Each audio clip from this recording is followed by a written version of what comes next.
నమస్తే అందరికి.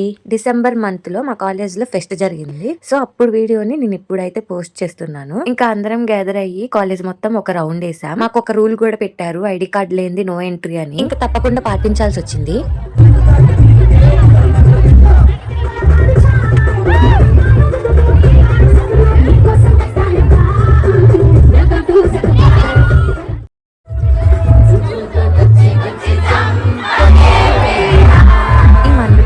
కాసేపు ఆ డాన్స్ ప్రోగ్రామ్ చూసి చిల్ అయ్యి ఫెస్ట్ జరిగే ప్రతి ఇయర్ మా కాలేజ్ లోగోన్ అయితే రంగోలీ ఆర్ట్ వేస్తారు. ఆ తర్వాత మా కాల్వా దగ్గర సెటిల్ అయ్యి రీల్స్ అయితే చేసాము. ఇంకా బస్ పార్కింగ్ చేసే ఏరియాలో ఫుడ్ స్టాల్స్ అయితే పెట్టారు. వెళ్ళి అక్కడ కూడా న్యాయం చేసి బాస్కెట్ బాల్ కోర్ట్ దగ్గర మ్యాచ్ జరుగుతుంటే చూడటానికి వచ్చేసాం. ఇదైతే మేము ఫొటోస్ తీసుకునే స్పాట్. ఇంకా స్పోర్ట్స్ దగ్గరకు కూడా వెళ్ళి ఒక లుక్ వేసి వచ్చాం. మాకు అన్యాయం అయితే జరిగింది, ఏమిటో రేపు లాంగ్ వీడియోలో చెప్తాను. ఇంకా ఫస్ట్ వీడియో కూడా క్లియర్ గా పెడతాను. రేపు 3 కి అయితే వచ్చేయండి. గర్ల్స్ అంటే ఫొటోస్ మ్యాండేటరీ. లాస్ట్ లో ఫొటోస్ తో అయితే ఎండ్ చేసాము.